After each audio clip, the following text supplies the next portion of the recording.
ठीक है ना, without any noise, without any chit chat. मैं जो पढ़ा रही हूँ वो सुनेंगे, जब मैं तब आप लोग बोलेंगे। क्लियर है? Your microphones are unmuted for all of you.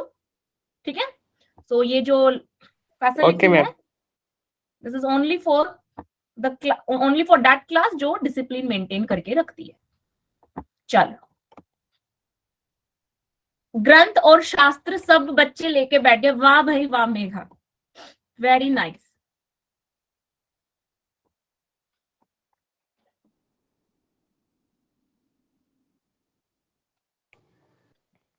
Okay,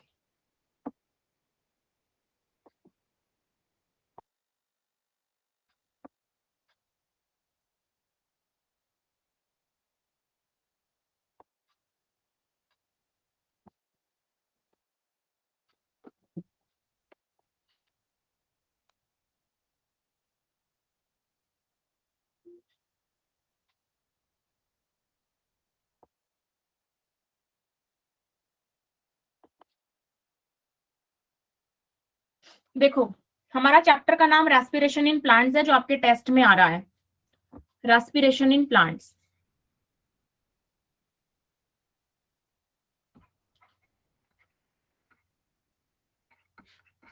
ठीक है, इसी चैप्टर को आज हम देखने वाले हैं। पहले हम क्या करेंगे,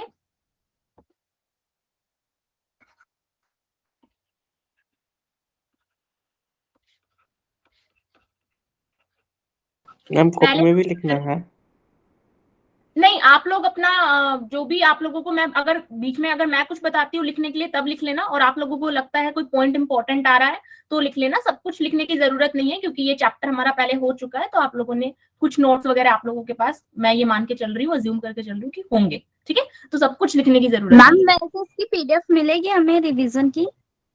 रिवीजन का पीडीएफ तो बेटा मे बी अवेलेबल नहीं हो पाएगा, जो आपका व्हाट्सएप, लेकिन अलग अलग, जैसे अगर मैं भेजूंगी तो अपने ही ग्रुप में भेज पाऊंगी, सभी ग्रुप में एक्सेस नहीं होता, तो आपके ग्रुप में जो भी अलोकेटेड टीचर है मे बी वो सेंड करें। ठीक है, और आप मेरे ही ओके ग्रुप मैम। में, maybe you will get mine PDF only. क्या पढ़ेंगे हम, देखो इस चैप्टर के अंदर सबसे पहले थोड़ा सा हम थ्योरी पार्ट देखेंगे, then we will come to the questions. Theory हम शॉर्ट में रिवाइज करेंगे, क्वेश्चंस प्रैक्टिस हमें ज्यादा करनी है आज।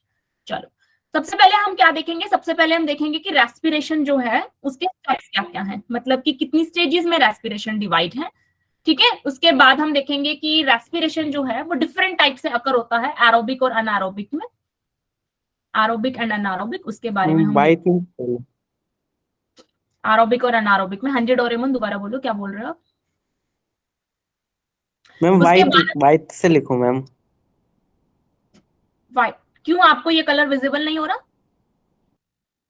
विजिबल है ना सबको कलर? मेरे दिखता नहीं है। Yes ma'am. Yes ma'am. Colour is clearly visible. ठीक है ना, कलर मैं अपने आप एक्सचेंज कर लूंगी डोरेमोन।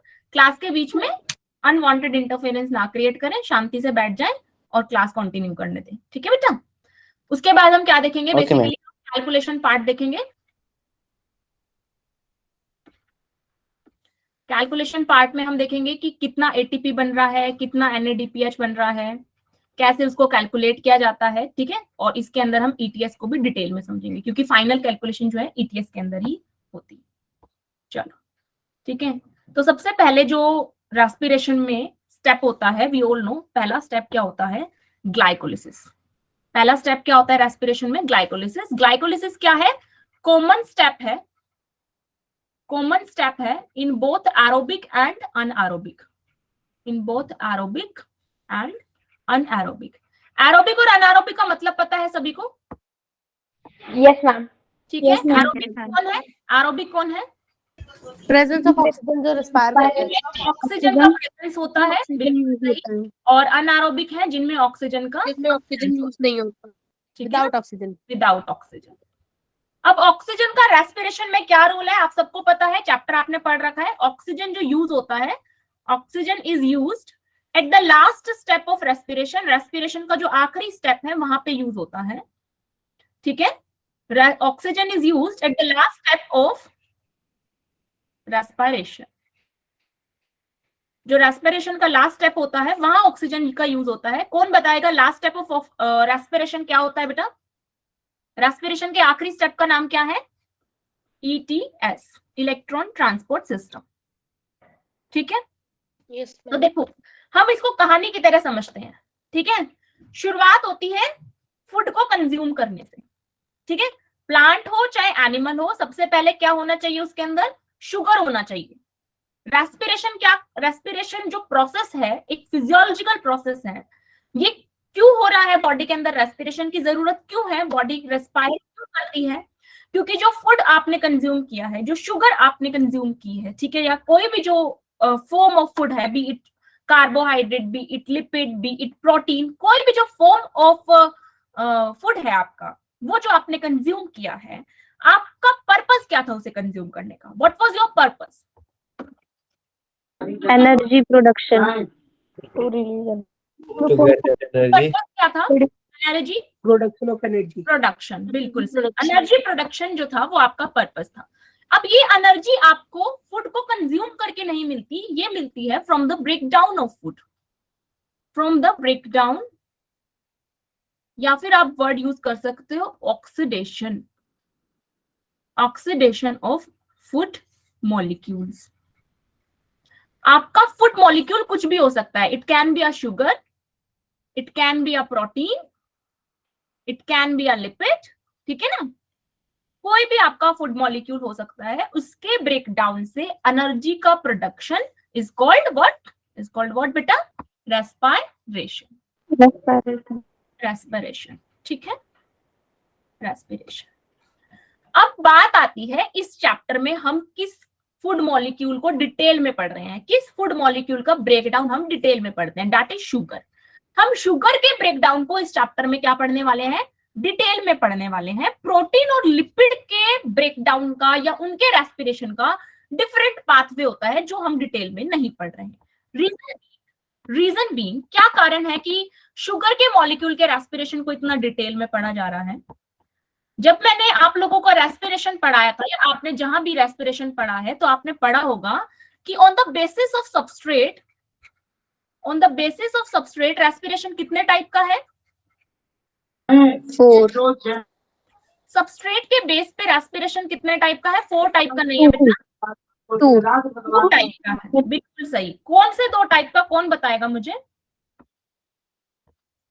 वेरी नाइस, दीपक बोल रहे हैं। एक तो है मैम फ्लटिंग रेस्पिरेशन, और दूसरा क्या है? Protoplasmic. Plasmic. Very nice Sachin, protoplasmic, very nice movie, protoplasmic, ठीक है।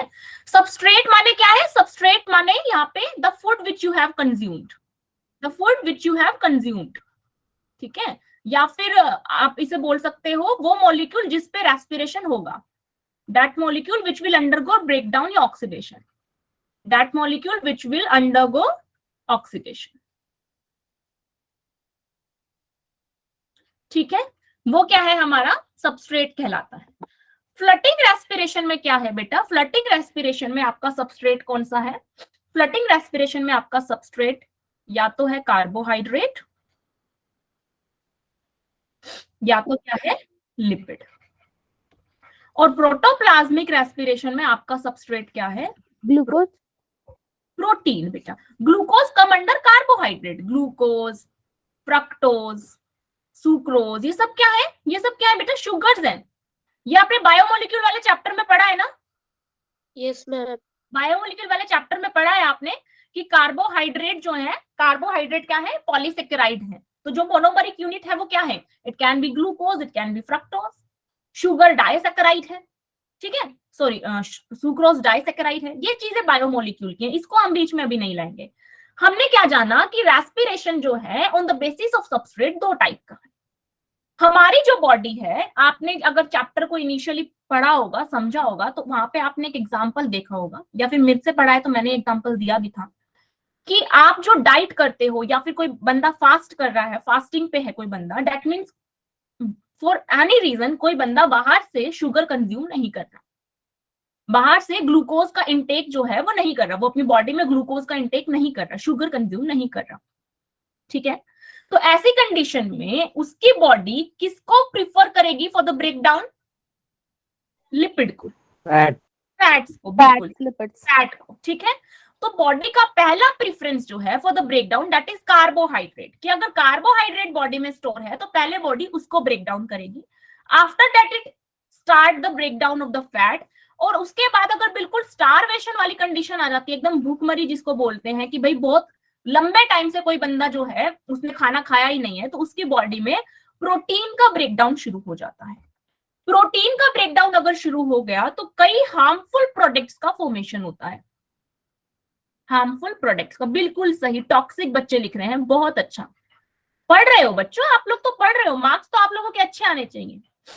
टीम कह रही है कि बच्चों के मार्क्स में लोचा है, मुझे तो नहीं लगता, क्लास में बच्चे मार्क्स बढ़िया आने चाहिए। चलो कोई बात नहीं, अगर किसी बच्चे के मार्क्स थोड़े ऊपर नीचे भी थे पिछले टेस्ट में, तो ये रिवीजन क्लास इसलिए रखी गई है, अपना जो भी डाउट है आज समझ लो, सुन लो, और पूरा चैप्टर अच्छे से, अगर कुछ बच गया उसमें जो समझ नहीं आया हो तो आज समझ लो, ठीक है। तो क्या हो रहा है, बॉडी में, बॉडी जो है चूज कर रही है कार्बोहाइड्रेट को सबसे पहले for the breakdown of the food. That's why यहाँ पे इस चैप्टर में हम क्या पढ़ रहे हैं डिटेल में, इस चैप्टर में हम डिटेल में पढ़ रहे हैं शुगर यानी कार्बोहाइड्रेट के ब्रेकडाउन को, उसके ऑक्सीडेशन को, यानी कि ग्लूकोज के रेस्पिरेशन को। इतनी बात समझ में आई? इस चैप्टर में हम क्या पढ़ने वाले हैं?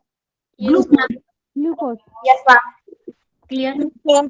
ठीक है मैम लिपिड को क्या चुनते हैं? अगर ग्लूकोज जो है वो बॉडी में कम होना शुरू हो गया तो फिर बॉडी के अंदर क्या ब्रेकडाउन होने लगेगा? फैट। जो फैट आपके बॉडी में स्टोर्ड है, B it in that deposed, ठीक है, बात समझ में आ रही है? या फिर ओके मैम। दूसरा ओकेजन हो सकता है कि आपके बॉडी को इमीडिएट एनर्जी की रिक्वायरमेंट है, क्योंकि जब फैट ब्रेकडाउन होता है तो भी आपकी अच्छी अमाउंट की एनर्जी बॉडी में रिलीज होती है। तो अगर बॉडी में आपको इमीडिएट एनर्जी का रिक्वायरमेंट है फॉर समहाउ, जैसे कि मान लो आपने काफी टाइम से कुछ खाया नहीं and then you consume the chips, तो चिप्स में क्या है? लॉट ऑफ फैट है, ठीक है? तो वहां पे क्या होगा, बॉडी उस टाइम अगर फैट को ब्रेक डाउन करती है तो एक बार के लिए आपको इमीडिएट एनर्जी का जो रिक्वायरमेंट था वो फुलफिल हो जाएगा। तो दैट टाइम पे भी बॉडी जो है वो फैट को चुन सकती है फॉर द ब्रेकडाउन। बेसिकली जब ग्लूकोज का बॉडी में क्या है, लेवल कम हो गया है, देन बारी आएगी लिपिड की, लिपिड के बाद बारी आती है प्रोटीन की। तो ऐसे चलता है कि पहले ग्लूकोज की बारी है, फिर लिपिड की बारी है, और फिर उसके बाद प्रोटीन की बारी है, ठीक है ना? ऐसे ही बारी बारी से टूटते हैं, और हम बॉडी को सफिशिएंट ग्लूकोज इसलिए ही प्रोवाइड करते हैं कि बॉडी ग्लूकोज को ही पहले तोड़े, प्रोटीन तक ना जा पाए। प्रोटीन तक जाएगी तो कुछ हार्मफुल और टॉक्सिक प्रोडक्ट्स क्रिएट होंगे जो हम नहीं चाहते हमारी बॉडी में बने। डन है? अब ग्लूकोज का जो ग्लूकोज का जो ब्रेकडाउन है बेटा, वो एरोबिक और अनएरोबिक दोनों में अलग अलग तरीके से होता है। ग्लूकोज का ब्रेकडाउन दोनों में अलग अलग तरीके से होता है। ओके सॉरी, एरोबिक के अंदर पहला स्टेप क्या है? ग्लाइकोलिसिस, और अनएरोबिक में भी पहला स्टेप है ग्लाइकोलिसिस, ठीक है ना? ग्लाइको माने ग्लूकोज, लिसिस माने ब्रेकडाउन। तो जो फर्स्ट स्टेप है रेस्पिरेशन का, वो एरोबिक और अनएरोबिक दोनों में कॉमन है। इसके बाद जो है रास्ता बदल जाता है, ठीक है, कोई बात नहीं बेटा, ओके ओके त्रिशा। इसके बाद क्या होता है? इसके बाद रास्ता बदल जाता है, एरोबिक और अनएरोबिक में अलग अलग रास्ता हो जाता है। एरोबिक वाले में इसके बाद क्या हो रहा है? ग्लाइकोलिसिस के बाद क्या हो रहा है? ग्लाइकोलिसिस, लिंक रिएक्शन हो रही है, क्रैप साइकिल हो रही है, फिर इलेक्ट्रॉन ट्रांसपोर्ट सिस्टम में जा रहा है ग्लूकोज। अनएरोबिक में क्या हुआ? अनएरोबिक में या तो हुआ फर्मेंटेशन या हुआ लैक्टिक एसिड फर्मेंटेशन, या तो फर्मेंटेशन होगा या लैक्टिक एसिड फर्मेंटेशन होगा, ठीक है?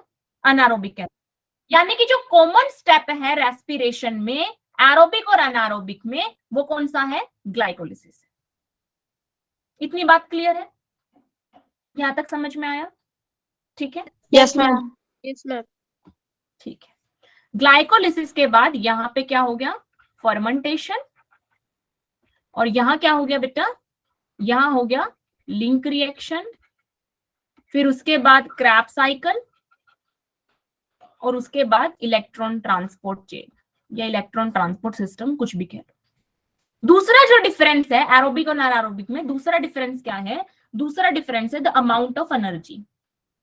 द अमाउंट ऑफ एनर्जी, जो एनर्जी प्रोडक्शन हो रहा है, जो एनर्जी प्रोडक्शन हो रहा है वो एरोबिक में क्या हो रहा है? ज्यादा हो रहा है, और वो अनारोबिक में क्या हो रहा है, कम हो रहा है। क्यों कम हो रहा है अनारोबिक में और क्यों ज्यादा हो रहा है एरोबिक में? क्योंकि अनारोबिक में ईटीएस नहीं है। ईटीएस वो स्टेप है, ETS is the final step जहां पे एनर्जी फॉर्मेशन होता है। फाइनल एनर्जी फॉर्मेशन जिसे बोल रहे हैं वो ईटीएस में होता है, इलेक्ट्रॉन ट्रांसपोर्ट सिस्टम में होता है, और वो अनारोबिक में है नहीं। इसलिए अनारोबिक में क्या है, एनर्जी प्रोडक्शन कम है।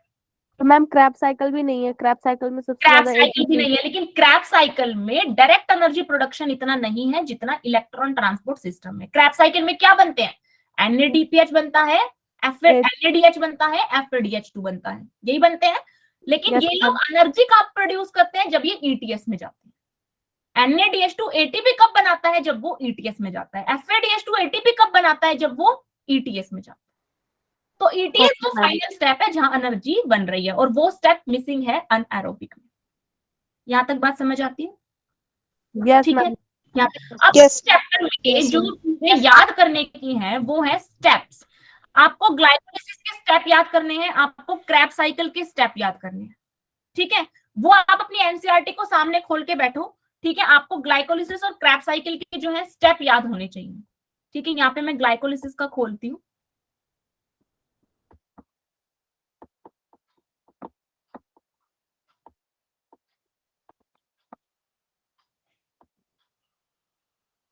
ग्लाइकोलिसिस और क्रैब साइकिल के आपको स्टेप याद होने चाहिए। ये देखो,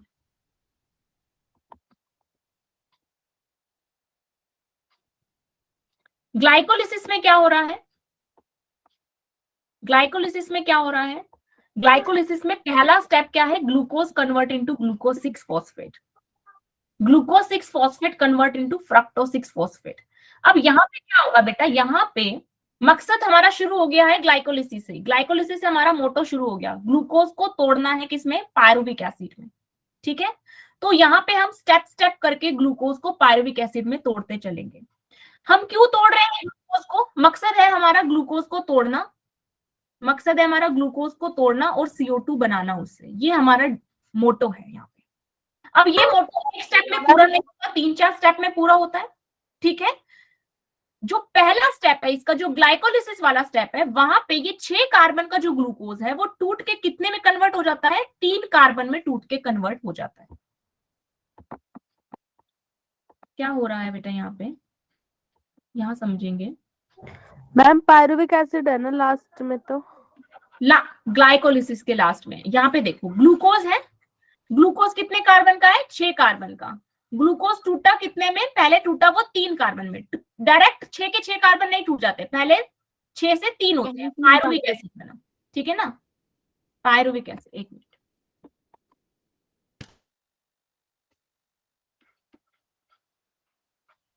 पायरुविक एसिड बना जो कि 3 कार्बन का है। उसके बाद पायरुविक एसिड टूटता है किसमें, 2 कार्बन के कंपाउंड में। क्या नाम है उसका, एसिटाइल कोए।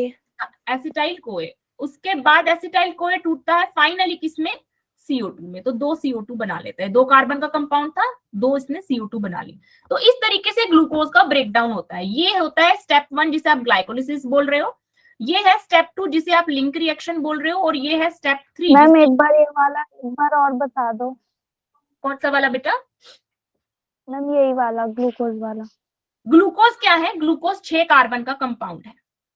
रेस्पिरेशन में क्या होना है, रेस्पिरेशन में 6 कार्बन के टुकड़े होने हैं। देखो पहली बात याद रखो, रेस्पिरेशन मतलब ग्लूकोज तोड़ना, एनर्जी लेना। ग्लूकोज को तोड़ के एनर्जी लेनी है। जो खाना आपने खाया आपको उससे एनर्जी चाहिए, वो एनर्जी कैसे मिलेगी, जब आपने जो फूड कंज्यूम किया है उस फूड का जो स्मॉलेस्ट पार्टिकल यानी कि ग्लूकोज है, जो मोनोसेकेराइड है, उसको आप पूरा तोड़ दोगे। वो 6 कार्बन का बना हुआ है, तो आप उस 6 कार्बन के टुकड़े टुकड़े कर दोगे, एक एक कार्बन अलग कर दोगे, तब एनर्जी निकलेगी। उसमें एनर्जी स्टोर है, वो एनर्जी निकलेगी कब, जब आप उसे तोड़ोगे। ठीक है, रेस्पिरेशन एक एम्फीबोलिक प्रोसेस है, लेकिन वैसे एक कैटाबोलिक प्रोसेस है। एम्फीबोलिक इसे क्यों कहते हैं मैं अभी एंड में बताऊंगी, पर एक तरीके से कैटाबोलिक प्रोसेस है। व्हाट इज मोनोसेकेराइड, मोनोसेकेराइड क्या होता है, आपने माला देखी है, माला देखी है, मोतियों की माला।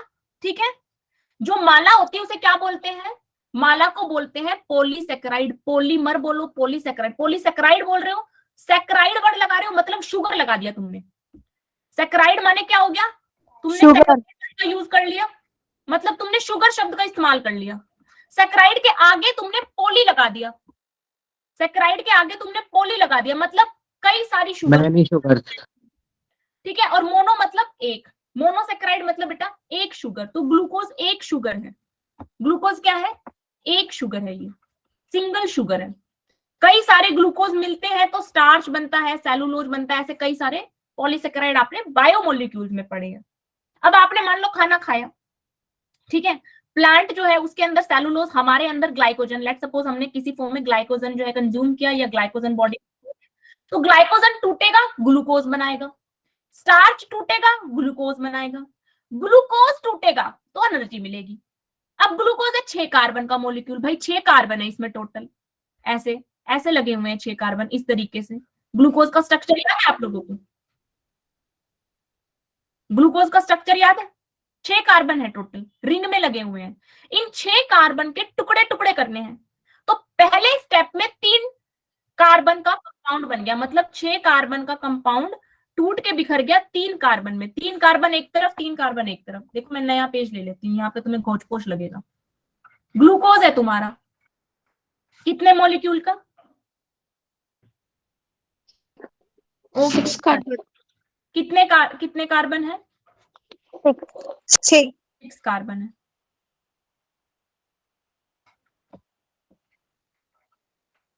एक दो तीन चार, नहीं एक मिनट रुक जाओ,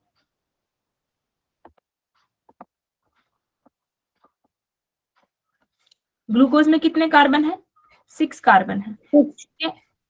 इस तरीके से यहाँ CH2OH, एक कार्बन यहाँ, 2 3 4 5 और ये छठा, टोटल 6 कार्बन है।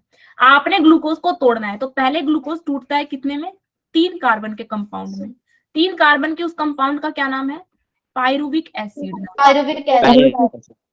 ठीक है। उसके बाद ये 3 कार्बन का कंपाउंड बन गया, 6 कार्बन से 3 कार्बन का कंपाउंड बना, तो बैलेंस करो रिएक्शन को, यहाँ पे 6 कार्बन थे, यहाँ पे बैलेंस करो, यहाँ पे पायरुविक एसिड कितने बनेंगे, 2, अभी बैलेंस की रिएक्शन, हमें 2 पायरुविक एसिड मिलेंगे, ठीक है। उसके बाद क्या हो रहा है, उसके बाद ये पायरुविक एसिड टूट रहा है किसमें, एसिटाइल कोए में। एसिटाइल कोए क्या है, basically CH3C double bond O लगा है इसमें एसिटाइल कोए में, ठीक है। अब यहाँ कितने कार्बन है, 2 कार्बन है, तो 3 कार्बन टूट के बिखर गया 2 कार्बन में और एक CO2 बन गई, बैलेंस हो गए 3 कार्बन। एक पायरुविक एसिड से एक एसिटाइल कोए, मेरे पास कितने पायरुविक एसिड है, 2, तो 2 से 2 एसिटाइल कोए।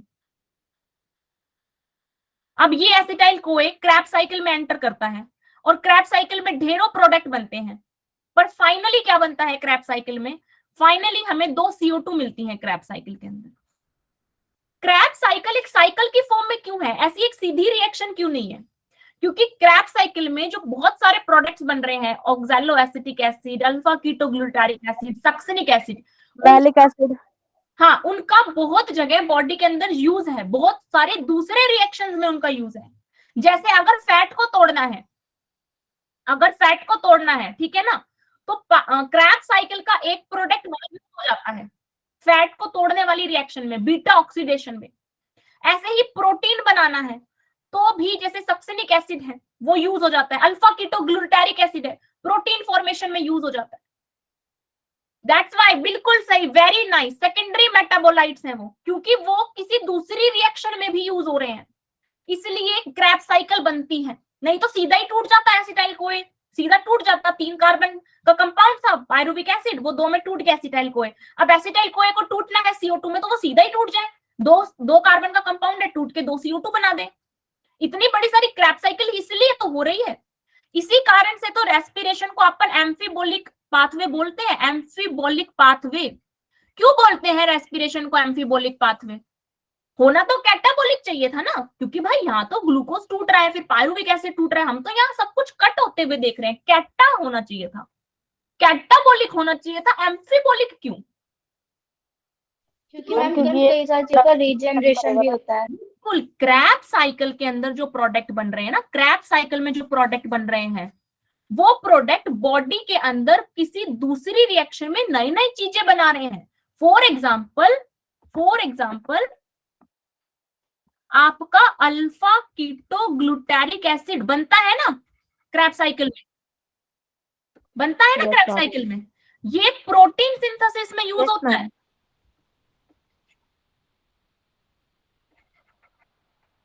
तो देखो ये प्रोटीन को बनाने में यूज हो रहा है, मतलब कि एक कैसी रिएक्शन का भाग बन रहा है ये, एक एनाबोलिक एनाबोलिक, याद रखो एनाबोलिक वो रिएक्शन होती है जहां कुछ बने, कैटाबोलिक वो रिएक्शन होती है जहां कुछ टूटे या फिर कटे।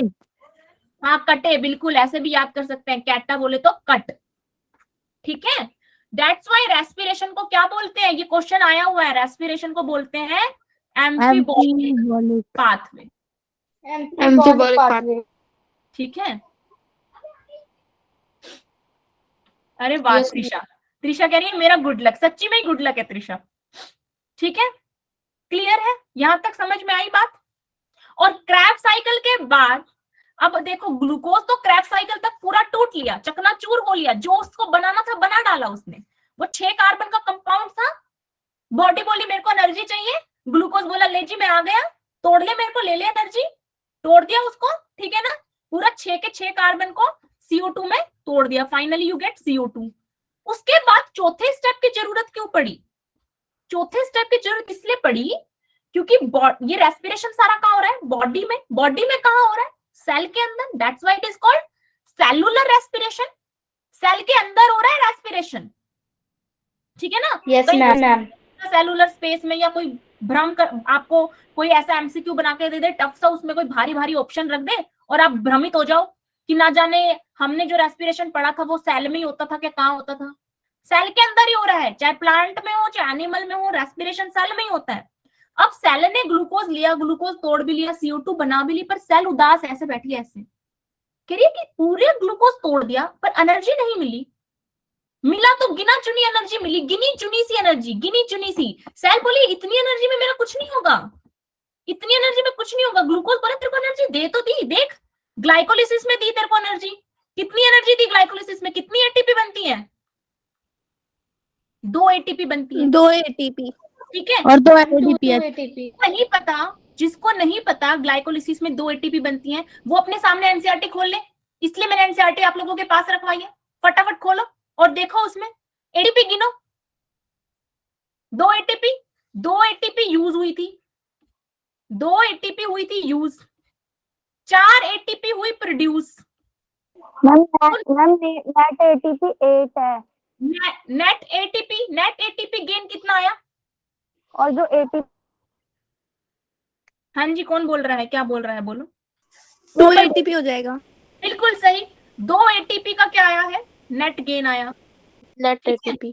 दो ग्लूकोज बोला सेल को देख तेरे को एनर्जी दे दी, 2 एटीपी है तेरे पास, सेल बोली इतनी एनर्जी में अपना काम नहीं होता, इतनी एनर्जी में नहीं होता अपना काम, तो ग्लूकोज बोला कोई नहीं वेट तो कर, अगला स्टेप पे भी तो जा रहा हूँ, अभी तो मैं 6 कार्बन से 3 कार्बन में टूटा हूँ, अभी थोड़ी ना, वेट कर, देख अगले स्टेप पे मैं गया, ग्लूकोज गया लिंक रिएक्शन में, बोला देखना अब देखना सेल तेरे को एनर्जी मिलेगी, सेल खुश हो जाती है कि पायरुविक एसिड एसिटाइल कोए में टूट रहा है, सेल सोच रही है कि मुझे एनर्जी मिलेगी, 3 कार्बन से 2 कार्बन हो गए, एनर्जी मिलती है, बताओ सेल का सपना पूरा हो रहा है, यहाँ पे कितनी एनर्जी मिल रही है लिंक रिएक्शन में, 6 ATP। 6 एटीपी, अरे बाप रे। लिंक रिएक्शन खोलो, या फिर जिसको क्या बोलते हैं हम, पायरुवेट डिहाइड्रोजन, 2 NADH मिलते हैं ना इसमें। हाँ बिल्कुल सही, यहाँ एनर्जी के नाम पे लूट लिया गया है सेल को, NADP नहीं बेटा, NADH, और 6 ATP नहीं। एनसीईआरटी खोलो, जो बच्चे 6 ATP लिख रहे हैं एनसीईआरटी खोलो, अपने आगे लिंक रिएक्शन खोलो, लिंक रिएक्शन को PDH रिएक्शन भी बोलते हैं, पायरुवेट डिहाइड्रोजिनेज कॉम्प्लेक्स, क्यों, नाम में ही काम छिपा है, एंजाइम यूज होता है, एंजाइम यूज होता है, बहुत बढ़िया, पायरुवेट डिहाइड्रोजिनेज नामक एंजाइम यूज होता है, Mg2 पॉजिटिव, हाँ बिल्कुल विद पॉजिटिव NADH प्लस, बिल्कुल सही, पायरुवेट डिहाइड्रोजिनेज एंजाइम यूज होता है यहाँ पे, इसलिए इसको बोलते हैं PDH reaction, pyruvate dehydrogenase, D बोले तो रिमूवल, मैम एंजाइम में उसमें Mg2 पॉजिटिव भी लिखा था, Mg2 पॉजिटिव का रोल बताऊंगी, 1 मिनट सबर सबर, आ रहे हैं Mg2 पॉजिटिव पे। डी बोले तो रिमूवल, पायरुवेट बोले तो पायरुविक एसिड, डी बोले तो रिमूवल, और हाइड्रोजनेज बोले तो हाइड्रोजन का रिमूवल। मतलब क्या, पायरुविक एसिड में हाइड्रोजन हटा दिए और हटा के कहाँ भेज दिए, हटा के किसको दे दिए, NAD+ को दे दिए, और NAD+ ने क्या बना लिया, NADH+ बना लिया। और ATP कोई नहीं बनी, ATP 0 है, लिंक रिएक्शन में नो ATP। इतनी बात समझ आती है? Yes ma'am. रेस्पिरेशन ना, तुम पर्यायवाची पढ़ते हो ना, हिंदी में पर्यायवाची पढ़ते हो ना। Respiration is equal to oxidation, respiration is equal to oxidation. तुम रेस्पिरेशन का कोई भी स्टेप उठा लो, तुम्हें वहां ऑक्सीडेशन होता नजर आएगा। जैसे यहां पे पायरुविक एसिड से एसिटाइल को ए का बनना एक ऑक्सीडेशन है। यहां क्या हो गया, हाइड्रोजन का रिमूवल, हाइड्रोजन का removal is equal to oxidation. तुम एक फॉर्मूला लिख लो, मैंने क्लास में बताया था, किस किस को याद है? एक सीक्रेट लिखवाया था तुम्हें क्लास में मैंने, एक सीक्रेट लिखवाया था, क्या था वो सीक्रेट? हाइड्रोजन अगर रिमूव हो तो उसे बोलेंगे ऑक्सीडेशन, ऑक्सीजन अगर रिमूव हो तो उसे बोलेंगे रिडक्शन, यस मैम। हाइड्रोजन अगर ऐड हो तो उसे बोलेंगे रिडक्शन, और ऑक्सीजन अगर ऐड हो तो उसे बोलेंगे ऑक्सीडेशन। एक सीक्रेट और भी लिखवाया था, याद हो तो, इलेक्ट्रॉन के लिए, याद आ रहा है? इलेक्ट्रॉन गेन होगा तो ऑक्सीडेशन, इलेक्ट्रॉन चला जाएगा तो reduction. Very nice, very nice. किसने बोला? श्रीनिवास, बहुत बढ़िया बेटा, एडिशन बहुत अच्छा। कृतिका, एक और सीक्रेट लिखवाया था, इलेक्ट्रॉन का ऐड होना रिडक्शन, और इलेक्ट्रॉन का रिमूव होना ऑक्सीडेशन। अब एक बात मुझे बताओ, NAD+ से NADH बनना क्या है? रिडक्शन। ऑक्सीडेशन। रिडक्शन है। ऑक्सीडेशन किसने बोला? देखो आप, H दिखाई दे रहा है आपको? Yes ma'am. ठीक है, हाइड्रोजन का एडिशन इज रिडक्शन। क्या हो गया यहाँ? रिडक्शन। और यहाँ पे हाइड्रोजन के साथ साथ इलेक्ट्रॉन भी ऐड हुआ है। NAD+ था ये, इसने एक इलेक्ट्रॉन ले लिया तो बनाया NAD, फिर एक H+ और ले लिया तो बनाया NADH+, तो ये है रिडक्शन। तो NAD+ रिड्यूस हो गया और पायरुविक एसिड हो गया ऑक्सीडाइज, और ATP के नाम पे सेल को लूट लिया गया। ATP के नाम पे सेल को लिंक रिएक्शन में कुछ नहीं मिला, तो फिर सेल चीख चीख के ग्लूकोज को कह रही है, गुस्सा कर रही है कि तू टूट रहा है और एनर्जी नहीं दे रहा। सिर्फ ग्लाइकोलिसिस में 2 ATP देके तू मेरे को कटका रहा है, उसके बाद तू NADH बनाया जा रहा है, मैं NADH का क्या करूं? तब ग्लूकोज कहता है, सबर कर बंदे, सबर कर, तू एरोबिक टाइप का रेस्पिरेशन है, तेरे पास ऑक्सीजन है, ऑक्सीजन एक बहुत बड़ा हीरा है, इलेक्ट्रॉन एक्सेप्टर है, इलेक्ट्रॉन एक्सेप्ट कर लेगा।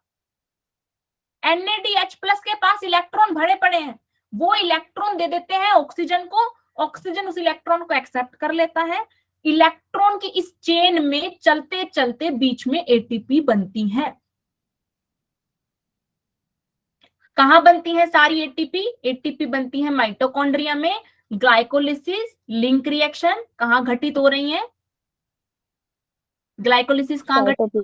साइटोप्लाज्म में। साइटोप्लाज्म। लिंक रिएक्शन कहां घटित हो रही है? माइटोकॉन्ड्रिया बिल्कुल सही। ग्लाइकोलिसिस साइटोप्लाज्म में घटित हुई, लिंक रिएक्शन माइटोकॉन्ड्रिया में, फिर क्रैब्स साइकिल भी माइटोकॉन्ड्रिया में, माइटोकॉन्ड्रिया के मैट्रिक्स में, और उसके बाद ETS जो है, जहां एनर्जी मिलेगी, सेल का सपना पूरा होगा, माइटोकॉन्ड्रिया के मेम्ब्रेन पे। बिल्कुल, माइटोकॉन्ड्रिया की इनर मेम्ब्रेन में। Mitochondria double membrane bound organelle, उसकी जो अंदर वाली मेम्ब्रेन है, ये वाली जो मेम्ब्रेन है, इसमें होगा ETS। ठीक है, और ये जो दो मेम्ब्रेन के बीच में स्पेस है ना, इसके अंदर क्या भर जाते हैं, प्रोटॉन भर जाते हैं। अगर आपको याद हो तो इसमें प्रोटॉन भर जाते हैं, और प्रोटॉन मैंने बताया था समोसा होता है, और एटीपी नाम का मोटू जो है वो बैठा हुआ है मेम्ब्रेन में। तो वो जो H+ यानी कि जो समोसा जब एटीपी यानी मोटू में जाता है तो क्या आ जाती है मोटू में, एनर्जी आ जाती है, H+ एटीपी, एटीपी सिंथेज, ये एटीपी सिंथेज है मोटू। एटीपी सिंथेज में H+ जाएगा तो एटीपी यानी कि एनर्जी बनेगी, और सेल को जो एनर्जी चाहिए थी वो सारी एनर्जी यही मोटू Energy. बना। ठीक है, अब ये एक चैप्टर का ब्रीफ Yes, ma'am. समरी है, सिर्फ पूरा चैप्टर कवर करवाया नहीं जा सकता आधे घंटे में, ब्रीफ समरी है। बचा हुआ जो कॉन्सेप्ट है वो अपन आज क्वेश्चन से करेंगे। बहुत पढ़ ली थ्योरी, बहुत देख लिया थ्योरी को, आज लगाएंगे सवाल। ठीक है, एंड आई वांट टू सी कि आप लोग क्वेश्चंस किस तरीके से सोल्व कर पाते हो। आ जाओ, यहां आएगा मजा। ठीक है, यहाँ पे करेंगे काम हम आज सवालों। Ma'am D. अरे बाप रे, ये बच्चे कह रहे हैं मैम बस सवालों का ही इंतजार था और स्क्रीन पे सवाल आया। ठीक है, एक एक करके सवाल आपको देंगे, ये पूरा पीडीएफ आपको दिखा दिया यहाँ पे। ठीक है, इसको थोड़ा सा ऐसे कर देते मैम हैं। ए है मैम इसका। पहला जो सवाल है, डी। मेरे को देख लेने दो भाई, मेरे मैम को डी। सवाल रीड नहीं किया। बच्चे तुम इतने ज्यादा धुरंधर हो गए हो, मैम ने सवाल रीड नहीं किया। Conversion of glucose to glucose 6 phosphate is catalysed by, बताओ। Ma'am A. Hexokinase. Hexokinase, NCERT खोलो अपनी, हेक्सोकाइनेज। बेटा एक बात देखो, मेरी बात सुनो, मेरी बात सुनो। तुमने इस एंजाइम का नाम सुन रखा है, खूब सुन रखा है। इस एंजाइम के बारे में मैंने क्लास में भी खूब बार बताया है। ठीक है, फोस्फोफ्रक्टोकाइनेज। फोस्फोफ्रक्टोकाइनेज क्या है? फोस्फोफ्रक्टोकाइनेज जो है वो एक डिसाइडिंग फैक्टर है, आप सबको पता है। ठीक है ना, डिसाइडिंग फैक्टर है। पोल करवा लीजिए, ठीक है स्वाना, बीच बीच में करवा लेंगे पोल। मेन है अपने को समझना, या क्वेश्चन के थ्रू मैं आपको चैप्टर समझाऊंगी। फोस्फोफ्रक्टोकाइनेज क्या है बेटा? डिसाइडिंग फैक्टर होता है। नाम से ही पता लग रहा है, देखो नाम में ही काम छिपा है, फोस्फोफ्रक्टोकाइनेज। यानी कि ये जो एंजाइम है ये फ्रक्टोज को कन्वर्ट करेगा फ्रक्टोज 6 फॉस्फेट में। ठीक है, यहां बात हो रही है glucose to glucose 6 phosphate. Glucose को ग्लूकोज 6 फॉस्फेट में कन्वर्ट करने के लिए भाई फ्रक्टोज वाले एंजाइम का तो रोल नहीं होगा। ठीक है, दूसरा ऑप्शन है एल्डोलेज, तीसरा ऑप्शन है इनोलेज। एल्डोलेज जो है वो भी देखो कहीं ना कहीं एल्डिहाइड जहां पे आएगा वहां पे इस रिएक्शन का रोल होगा। एल्डिहाइड कहां आता है? ग्लिसरल डिहाइड, ग्लिसरल डिहाइड 3 फॉस्फेट, याद करो। ट्रायोस फॉस्फेट वाले पे आता है। हाँ जी, ट्रायोस फॉस्फेट वाले में आता ट्रायोस है। फॉस्फेट। हाँ, ट्रायोस फॉस्फेट से जब क्या बन रहा है? ग्लिसरल डिहाइड 3 फॉस्फेट बन रहा है, इंटर कन्वर्जन वाली रिएक्शन होती है। ठीक है, मैं आपको किस तरीके से, अगर नहीं भी पता तो भी आंसर कर पाओ वो तरीका समझाने की कोशिश कर रही हूं। मान लो एक तो ये है कि आपको याद है कि ग्लूकोज से ग्लूकोज 6 फॉस्फेट हेक्सोकाइनेज बनाता है। एक मान लो आपको याद नहीं है, तो आप जो सही ऑप्शन है अगर आपको वो पता नहीं है ना, तो पता है हमेशा ये टेक्निक लगाया करो, गलत को ढूंढना शुरू किया करो कि इसमें से कौन से ऑप्शन में काट सकता हूं या काट सकती हूं। एलिमिनेट किया करो कि फ्रक्टोज वाला एंजाइम तो यहाँ नहीं लगेगा क्योंकि यहाँ फ्रक्टोज तो कहीं दिख नहीं रही, ग्लूकोज से ग्लूकोज 6 फॉस्फेट की बात हो रही। एल्डोलेज वाला एंजाइम भी नहीं लगेगा क्योंकि यहाँ कोई एल्डिहाइड ग्रुप भी नहीं दिख रहा, ना ग्लूकोज में कोई एल्डिहाइड ग्रुप है ना ग्लूकोज 6 फॉस्फेट में। ठीक है, फिर उसके बाद हमारे पास इनोलेज और हेक्सोकाइनेज बच गए। ठीक है, अब इनोलेज आप रिमूव कर सकते हो क्योंकि इनोलेज एंजाइम जो है वो कहाँ यूज होगा? जहां एक अल्कोहलिक ग्रुप की रिएक्शन हो रही हो। तो बच गया हेक्सोकाइनेज। और अगर आप इसे चाहो तो एक और तरीके से कर सकते हो, आप इस बात को नोट डाउन भी कर लो अपनी नोटबुक या एनसीईआरटी में। जो काइनेज नामक, काइनेज जो वर्ड है ना, काइनेज अगर किसी भी एंजाइम के आगे काइनेज लगता है तो बेटा काइनेज हमेशा ऑलवेज यूटिलाइज एटीपी।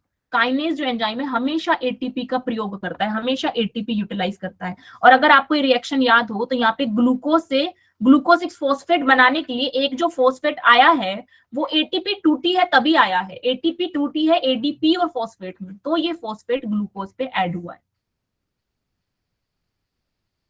तो काइनेज जो एंजाइम है ना, काइनेज आप कहीं भी वर्ड देखते हो काइनेज, ये हमेशा एटीपी यूज करता है, एटीपी यूज करता है। और रेस्पिरेशन के मोस्ट ऑफ द एंजाइम्स जो हैं वो मैग्नीशियम आयन की प्रेजेंस में काम करते हैं। हेक्सोकाइनेज भी मैग्नीशियम आयन की प्रेजेंस चाहिए इसे काम करने के लिए। एक आपने देखा था अभी मैंने पीछे पढ़ाया फोस्फेट डिहाइड्रोजिनेज, इसको भी बेटा मैग्नीशियम आयन चाहिए to work properly. Pyruvic dehydrogenase, pyruvate dehydrogenase, बिल्कुल, इसे मैग्नीशियम आयन का प्रेजेंस चाहिए टू वर्क प्रॉपरली। क्यों एंजाइम लोगों को किसी आयन का जरूरत पड़ता है अच्छे से काम करने के लिए? अकेला कर नहीं सकता क्या? बायोमोलिक्यूल याद आ रहा है?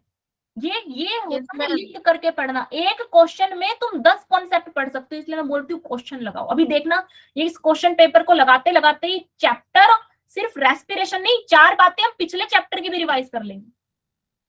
याद करके बताओ मुझे, जब बायोमोलिक्यूल में तुमने एंजाइम पढ़ा था तो क्या क्या पढ़ा था? प्रोस्थेटिक ग्रुप, कोफैक्टर्स, कोएंजाइम्स, याद आ रहा है? Yes ma'am.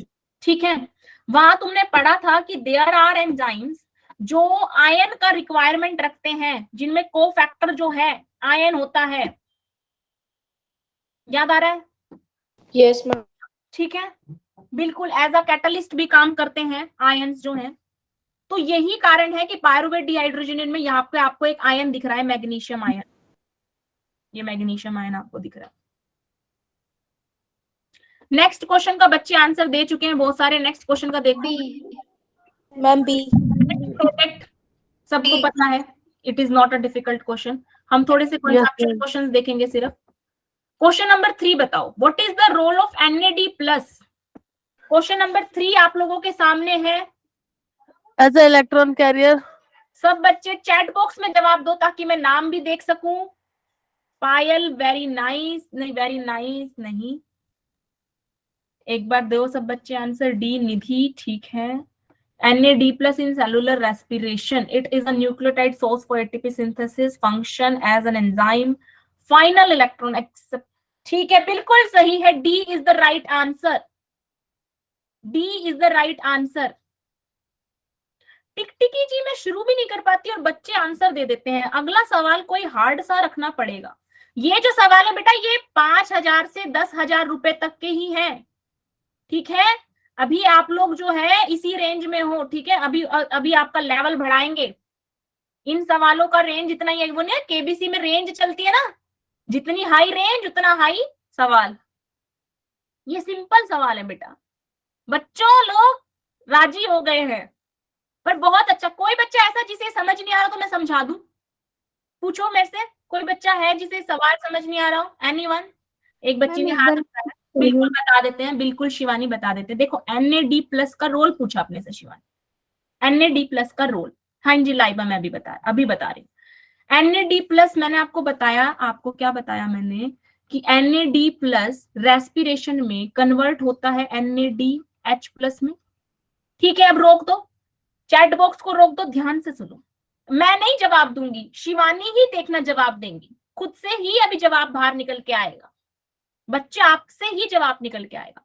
आप मेरे को बस इतना बता दो, इतना पता है आपको कि ग्लाइकोलिसिस में, क्रैब साइकिल में, लिंक रिएक्शन में NAD+ से NADH+ बनता है? बस इतना बता, बनता है? NAD+ से NADH+ बनता है, ठीक है। Yes ma'am. मैंने आपको सीक्रेट भी बता रखा है, हाइड्रोजन अगर ऐड हो जाए किसी भी चीज में तो वो रिडक्शन है, वो रिडक्शन है, ठीक है। अब यहाँ पे क्या हो रहा है, NAD+, देखो इसको आप ऐसे समझो, मान लो मेरे पास एक आयन है, केमिस्ट्री में इतना तो आपने पढ़ा होगा कि मेरे पास Mg2+ है। Mg2+ को अगर मेरे को रिड्यूस करना है तो मुझे इसे इलेक्ट्रॉन देना पड़ेगा और ये इलेक्ट्रॉन ले लेगा और Mg बना लेगा। 2+ का क्या मतलब है? 2 इलेक्ट्रॉन की कमी। लिथियम से जब इलेक्ट्रॉन तुम निकाल लेते हो उसकी बाहर वाली शेल से, तो वो लिथियम प्लस बन जाता है। क्वेश्चन 2 बताओ। मैं 1 मिनट में आपकी बात अभी पढ़ रही हूँ, 1 मिनट रुक जाओ बेटा। किसी बच्ची ने कुछ लिखा है, मैग्नीशियम 2+ मैग्नीशियम में जाता है, 2 इलेक्ट्रॉन की कमी है, 2 इलेक्ट्रॉन दे दोगे तो चार्ज हट जाता है। ऐसे ही बेटा NAD+ जो है ना, NAD प्लस क्या है, NAD प्लस में इलेक्ट्रॉन की कमी है, इसको आप इलेक्ट्रॉन दे देते हो तो ये बन जाता है NAD, और NAD फिर हाइड्रोजन आयन लेके किस में कन्वर्ट हो जाता है, NADH प्लस में। तो यहाँ NAD प्लस क्या है, इसने क्या एक्सेप्ट किया है, इलेक्ट्रॉन एक्सेप्ट किया है, ये इलेक्ट्रॉन कैरी करता है। इलेक्ट्रॉन कहाँ कैरी करता है, ये ETS, ETS में इलेक्ट्रॉन कैरी करता है कौन, NAD प्लस। देखो मैम क्वेश्चन बता दीजिए। क्या बोला बेटा, मैम क्वेश्चन 2 बता दीजिए। क्वेश्चन 2 मैं अभी बताती हूँ, पहले क्वेश्चन 3 समझो। ये समझ आया कि इसने इलेक्ट्रॉन कैरी किया है, इसे इलेक्ट्रॉन कैरियर क्यों बोला है। Yes ma'am. लेकिन इसे C is not the right answer. Why C is not the right answer, क्या लिखा है, फाइनल एक्सेप्टर।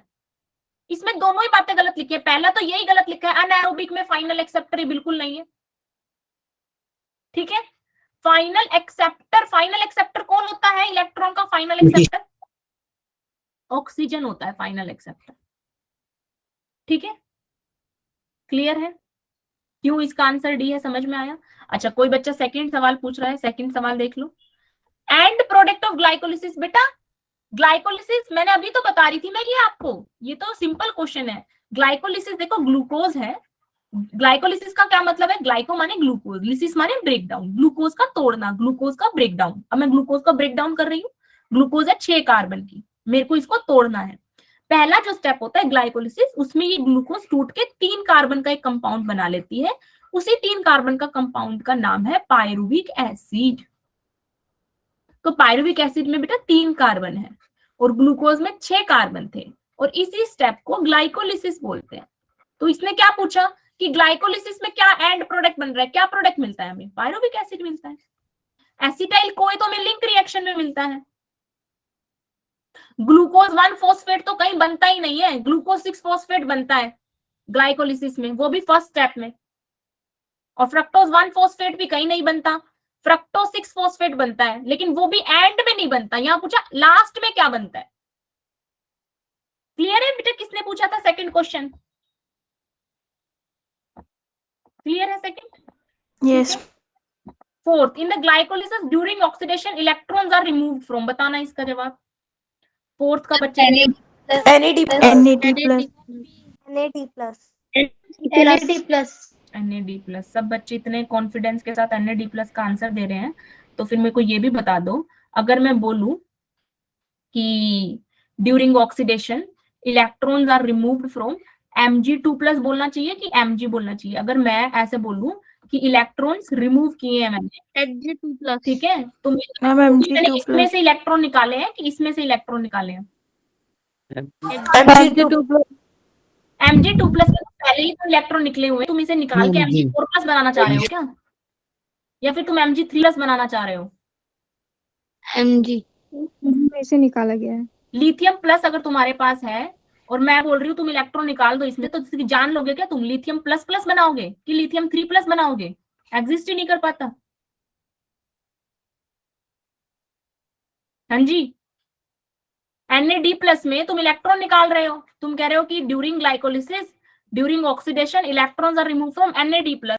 NAD प्लस तो खुद ही बेचारा इलेक्ट्रॉन की कमी से तड़प रहा है, इसके पास तो खुद ही इलेक्ट्रॉन नहीं है, देखो ऊपर पॉजिटिव चार्ज लगा हुआ है, पहले ही इलेक्ट्रॉन नहीं है, तुम इसमें से और खींचोगे क्या इलेक्ट्रॉन को, तुम तो इसको इलेक्ट्रॉन देते हो ग्लाइकोलिसिस के दौरान, और तब ये NAD बनता है, फिर तुम इसे H प्लस देते हो, तो फिर ये NADH। अब बताओ क्या होगा इसका आंसर, डी, ATP। ATP में इलेक्ट्रॉन निकालोगे, ATP क्या बच्चों क्या कर रहे हो बच्चा लोग, तुमको ग्लिसरॉल्डिहाइड 3। मैम इसका आंसर ए है। मैम इसका आंसर ए होगा, ग्लिसराइड। अब तो होगा ही है, लेकिन किन किन बच्चों ने दिया है, अब आ रहे हैं सही जवाब पे। तो एक आपको वो ना जनहित में जारी सूचना है, जनहित में जारी ये सूचना है कि नीट के पेपर में MCQ के अंदर गोले भरने के लिए पेंसिल अलाउड नहीं है, वहां पेन ही है। और अफसोस की बात यह है कि पेन को इरेज नहीं कर सकते मैडम, हमारे पास व्हाइट कलर होता है, ये देख लेना, लगा के देख लेना व्हाइट, है ना। अब अगर आपको ए भी नहीं बोला होता ना तो ये सी लगा देते। हाँ वही तो मैं बोल रही हूँ। ऐसा ट्राई कर लेना वहां पे। एक्सप्लेन तो बिल्कुल करूंगी मैं, एक्सप्लेन की तो तुम चिंता ही मत करो, एक्सप्लेन करने के लिए तो क्लास लगी है। देखो यहाँ पे, पेपर रद्द हो जाएगा मैम। हाँ जी बेटा श्रीनिवास जी, ऐसा करेंगे तो पेपर रद्द हो जाएगा, व्हाइटनर लगाएंगे। हाँ बिल्कुल रद्द ही कर देंगे उस क्वेश्चन को। मैम क्वेश्चन या पूरे पेपर को? नहीं पेपर को नहीं करेंगे, उस क्वेश्चन को करेंगे बेटा। ठीक है, मतलब मोस्ट ऑफ द केसेस में व्हाइटनर जो है नहीं वो लोग मानते। सॉल्यूशन में 4 का बी दिया है, 4 कौन सा 4 का बी दिया है सॉल्यूशन में, दोबारा चेक करो एक बार, मैम गलत दे मैम रखा है। मैम लेकिन क्वेश्चन में ये थोड़ी पूछा कि किसमें से निकाला है, इसमें तो ये पूछा ना किसने निकाला है, मतलब किसके द्वारा निकाला गया है। अरे ये लड़की ने बहुत बढ़िया बोला, बाय लिखा है बच्चों यहाँ पे, electrons are removed by, from नहीं। Very nice. यस मैम, मैं यस मैम इसलिए तो बी लगाया था सबसे पहले। अच्छा तो फिर तुम्हें फिर जब बी इसलिए लगाया था तो ये बोलना चाहिए था। मैं तो इसको फ्रॉम ही कंसीडर करके चल रही इतनी देर से, मैंने यहाँ पे ध्यान ही नहीं दिया। इलेक्ट्रॉन्स आर रिमूव्ड मैंने बस मैम अज्यूम कर लिया फ्रॉम, लोग भी डर गए थे फिर। डर गए थे। चलो भाई बच्चों, सो सॉरी, ये तो Yes, ma'am. ये मैंने ध्यान नहीं दिया, बिल्कुल सही। लेकिन तुम अब अपना नंबर एक्स्ट्रा बना रहे हो, ठीक है ना। कुछ बच्चे मतलब जिसने मुझे बताया है बाय से फ्रॉम वो तो ठीक है, लेकिन बाकी सारे बच्चे अपना नंबर एक्स्ट्रा बना रहे हैं अब, क्योंकि आप लोग भी कंफ्यूज हो गए थे फिर, है ना, कि Yes, NAD ma'am. Plus NAD plus electron निकाल रहे हैं। बिल्कुल सही बेटा, यहाँ पे बाय पूछा है, किसने इलेक्ट्रॉन रिमूव किया, फिर तो ठीक है। मेरे को लगा फ्रॉम पूछा, अगर फ्रॉम पूछा होता यहाँ फ्रॉम लगा होता ना फिर तो ये होता, फिर ए होता, ग्लिसरल-डिहाइड 3-फॉस्फेट, ग्लिसरल-डिहाइड 3-फॉस्फेट होता, फिर 3PgAl। इसमें ये बनाता है 1,3-डाई-PgAl, फिर 1,3-डाई-PgAl फाइनली क्या बनाता है 1,3-डाई-PgA, ग्लिसरिक एसिड बनता है। तो एल्डिहाइड से जब एसिड बनता है तो क्या हो रहा है, ऑक्सीडेशन हो रहा है, यानी कि इलेक्ट्रॉन का रिमूवल हो रहा है। Oxidation is equal two electron remove, secret, oxidation is equal two electron remove.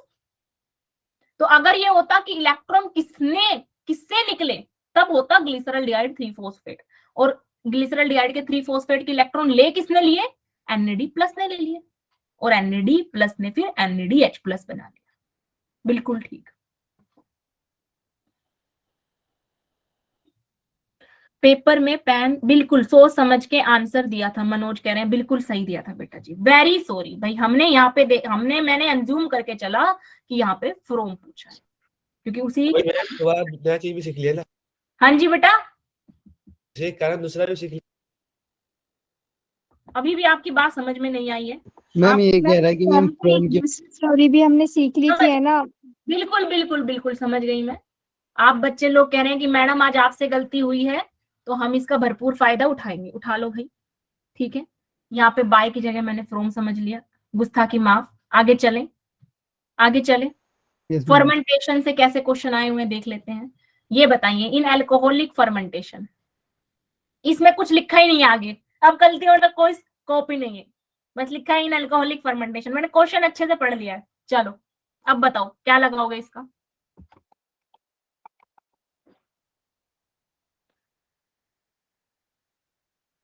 हाँ दोनों का आंसर पता चल गया, ये बढ़िया बात हुई है, सही बात है, नॉलेज जो है वो एनहांस हुई है। बताइए इसका आंसर दीजिए फटाफट, इसका आंसर दीजिए आप लोग। चलो back to the point. Triose phosphate is the electron donor while pyruvic acid is the electron acceptor. देखो पहले क्वेश्चन ध्यान से सुन लो, क्वेश्चन ध्यान से पढ़ो भाई। एक मिनट रुक जाओ, एक बार रुक जाओ, देखो मेरे को बोलने दो। क्या बोल रहा है क्वेश्चन में, क्या बोल रहा है कि अल्कोहलिक फर्मेंटेशन में क्या होता है। पहला ऑप्शन है, अरे भाई साहब इसमें तो गजब चल रहा है, कोई बच्चा बी बोल रहा है, कोई सी बोल रहा है, कोई डी बोल रहा है, कोई ए बोल रहा है। देखो सबसे पहले अगर तुम सही जवाब नहीं चुन पा रहे ना, तुम सही जवाब नहीं चुन पा रहे तो एक स्ट्रैटेजी रखा करो, गलत को एलिमिनेट करना शुरू करो, तुम सही पे अपने आप ही पहुंच जाओगे। सबसे पहले तुम गलत ऑप्शंस को काटना शुरू करो। सबसे पहले जो ऑप्शन मैं काटूंगी, अगर मैं तुम्हारी जगह होती तो मैं सी को सबसे पहले काट देती, क्योंकि ऑक्सीजन अल्कोहलिक फर्मेंटेशन में होता ही नहीं है, ठीक है। मेगा करिए मैडम ए और बी में होगा, काट तो दिए हमने मैडम, डी भी काट दिया और ए भी काट दिया। मेगा ने बिल्कुल सही ऑप्शन एलिमिनेट करे हैं। मैम बी होगा। अब ए और बी में से बताइए, बच्चे ने जवाब दिया है बी और कुछ बच्चे ए दे रहे हैं, ज्यादातर बच्चे बी दे रहे हैं। बिल्कुल सही, right answer, B is the right answer. सभी को समझ में आ रहा है कि बी सही जवाब कैसे है? Yes ma'am. कोई ऐसा समझ में आ रहा हो, नहीं आ रहा हो चाहे आ रहा हो भाई, फिर भी अब मैडम तो बताएंगी।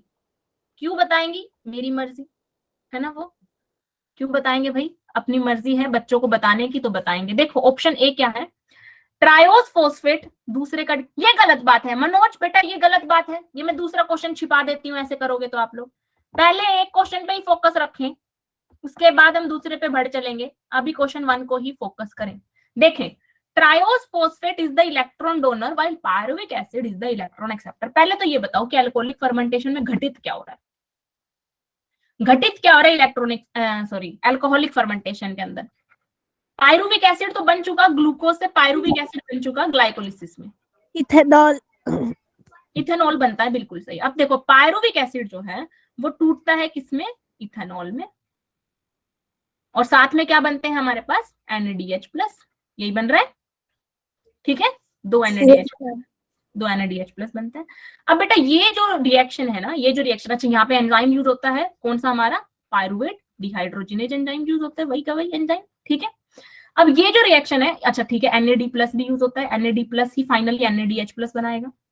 ये रिएक्शन भी एक मल्टी स्टेप रिएक्शन है। इस रिएक्शन के 2 भाग हैं। पहले भाग में पायरुविक एसिड जो है वो क्या बनाता है? पहले भाग में पायरुविक एसिड टूट के बनाता है एसिटल्डिहाइड।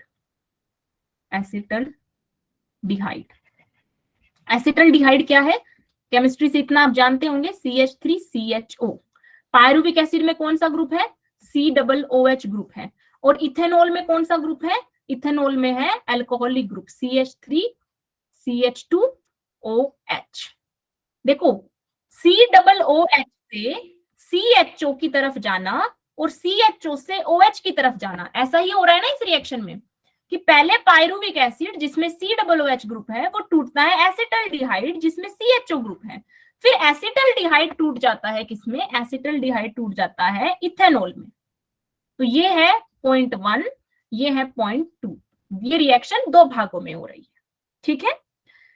एसिड का COOH का CHO में जाना इज कॉल्ड ऑक्सीडेशन और रिडक्शन। फिर एल्डिहाइड से अल्कोहल बनना इज अगेन रिडक्शन। क्योंकि देखो क्या होता जा रहा है, ऑक्सीजन कम होती जा रही है। यहाँ डबल बॉन्ड O है, यहाँ पे फिर एक ऑक्सीजन कम हो गई और यहाँ O का डबल बॉन्ड ही हट गया, यहाँ सिंगल बॉन्ड O आ गया, ठीक है। तो आप जब एसिड से अल्कोहल की तरफ चलते हो, हमेशा याद रखना ग्लाइकोलिसिस में भी एक स्टेप आप पढ़ते हो जहां ग्लिसरल डिहाइड 3 फॉस्फेट से 1,3 ग्लिसरिक एसिड आप बनते हो, 1,3 di PgAl, glyceraldehyde 3 phosphate से क्या बनाते हो? 1,3 di PgA, 1,3 glycero acid, glyceric acid आप बनाते हो वहां पे। तो वहां एल्डिहाइड से आप एसिड में जा रहे हो, यानी कि आप ऑक्सीडेशन कर रहे हो, ठीक है। यहाँ पे आपने क्या किया? COOH से CHO पे गए, CHO से OH पे गए, क्या हो रहा है? रिडक्शन हो रहा है, रिडक्शन हो रहा है, ठीक है। रिडक्शन होने के लिए इलेक्ट्रॉन एक्सेप्ट करना पड़ता है, रिडक्शन होने के लिए इलेक्ट्रॉन एक्सेप्ट करना पड़ता है। तो यहाँ जब एसिटल्डिहाइड रिड्यूस होएगा तो क्या करेगा बेटा? इलेक्ट्रॉन एक्सेप्ट करेगा, इसलिए बोला है एसिटल्डिहाइड इलेक्ट्रॉन एक्सेप्ट करता है और इथेनॉल बनाता है, ठीक है। लेकिन जो पायरुविक एसिड है वो भी तो रिड्यूस हुआ है, तो उसने भी तो इलेक्ट्रॉन एक्सेप्ट किया होगा, उसने भी तो इलेक्ट्रॉन एक्सेप्ट किया होगा। इसलिए जो स्टेटमेंट 1 है, जो ए वाला स्टेटमेंट है, वो गलत हो जाता है। स्टेटमेंट ए जो है वो क्या हो जाता है? गलत हो जाता है। हाँ ठीक है, ट्रायोस फोस्फेट की बात नहीं आई यहाँ पे। ट्रायोस फोस्फेट यहाँ पे किसको बोला गया है? ट्रायोस फोस्फेट किसको बोला है भाई? अल्कोहलिक एसिड फर्मेंटेशन में ग्लाइकोलिसिस भी तो हो रही है, और ग्लाइकोलिसिस में हमारे पास बनता है ना क्या? Glyceraldehyde 3 phosphate, glyceraldehyde 3 phosphate. Glyceraldehyde 3 phosphate क्या है? एक ट्रायोस फोस्फेट है। ग्लिसरॉल्डिहाइड 3 फॉस्फेट से बनता है, सॉरी, इससे पहले एक ट्रायोस फॉस्फेट बनता है। इस वाले स्टेप पे क्या होता है, जब ट्रायोस फॉस्फेट ग्लाइकोलिसिस में बन रहा है, उस स्टेप पे क्या हो रहा है, उस स्टेप पे क्या हो रहा है, 3 फॉस्फोग्लिसरिक एसिड बन रहा है। ठीक है, यानी कि क्या हो रहा है, oxidation. 3 phosphoglyceric acid triose phosphate से फॉस्फोग्लिसरिक एसिड बन रहा है, यानी कि ऑक्सीडेशन हो रहा है, ऑक्सीडेशन हो रहा है, ऑक्सीडेशन हो रहा है। दैट मींस इलेक्ट्रॉन क्या हो रहे हैं, रिमूव हो रहे हैं, यानी कि इलेक्ट्रॉन डोनेट हो रहे हैं। तो ट्रायोस फॉस्फेट ने इलेक्ट्रॉन डोनेट किया और एसिड बन गया, और यहां पे एल्डिहाइड ने इलेक्ट्रॉन एक्सेप्ट किया और इथेनॉल बन गया। बात समझ में आ रही है? Yes, ma'am. Yes, ma'am. ठीक है, that why right answer would be B. किसी को कोई डाउट है तो पूछिए, वरना हम आगे चलें।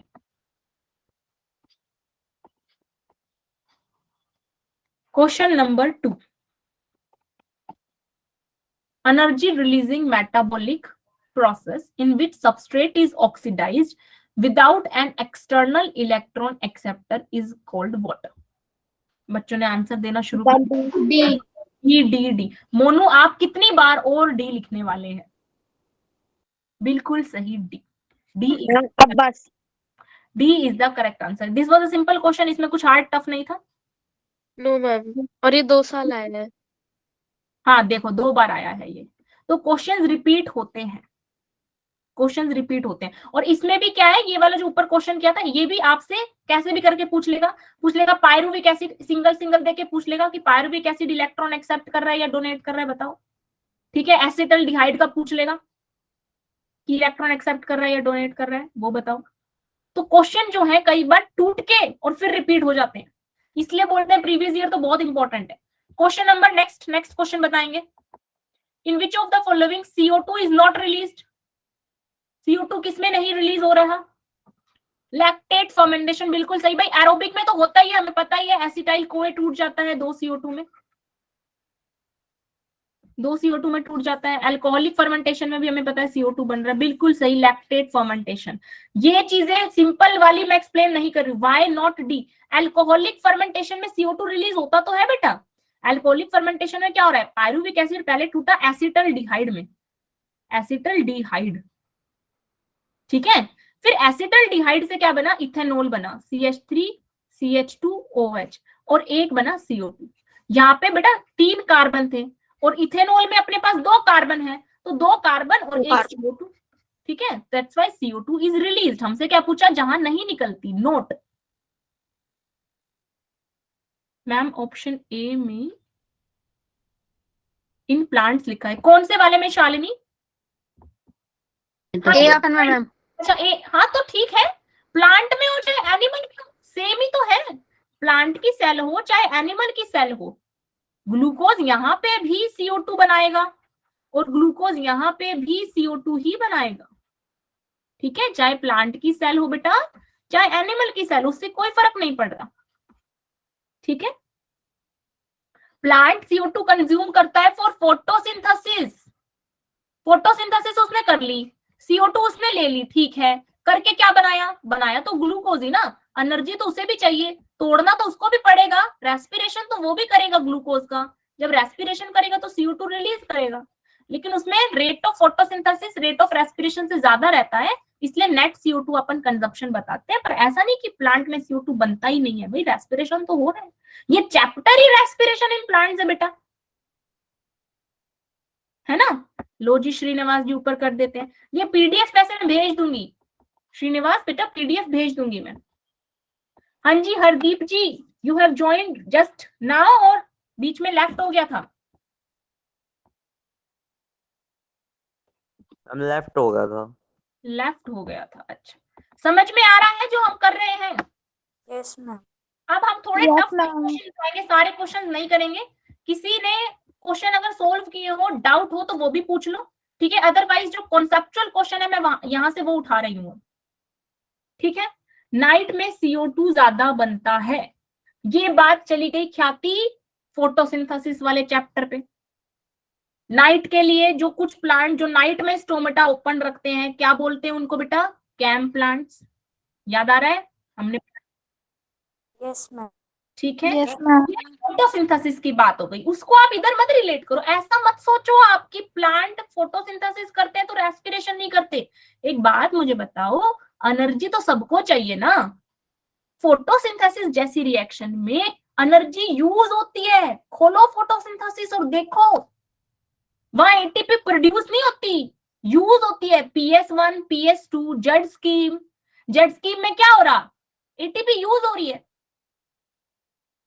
वो सॉरी जेड स्कीम में तो एटीपी प्रोड्यूस हो रही है, लेकिन फिर वो एटीपी यूज हो जाती है कहां पे, कैल्विन साइकिल में। कैल्विन साइकिल खोलो, वहां एटीपी यूज होती है, शुगर बनाने के लिए एटीपी यूज होती है, और उसको भी तो एनर्जी चाहिए ना, प्लांट को भी तो जीने के लिए एनर्जी चाहिए, तो फाइनली ग्लूकोज उसे तोड़ना पड़ता है, फिर वो एनर्जी प्रोड्यूस करता है। 7th का बच्चे कह रहे हैं बी, 7th कौन सा,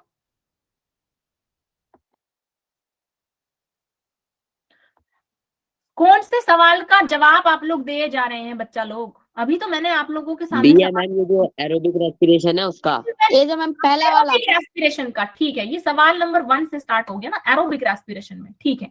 क्या आंसर दे रहे हैं इसका आप लोग? Okay ma'am. This is an incorrect statement for Krebs cycle, there are 3 point in the cycle where NAD+ is reduce, बिल्कुल सही बात है। 3 जगह पे, कौन कौन सी 3 जगह पे, कौन बताएगा?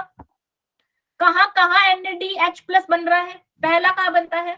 हम एक अल्फा ग्लूटामिक एसिड बन रहा है, बिल्कुल सही। दूसरा कहां बन रहा है, जहां पे सक्सिनिक एसिड बन रहा है, याद आ रहा है?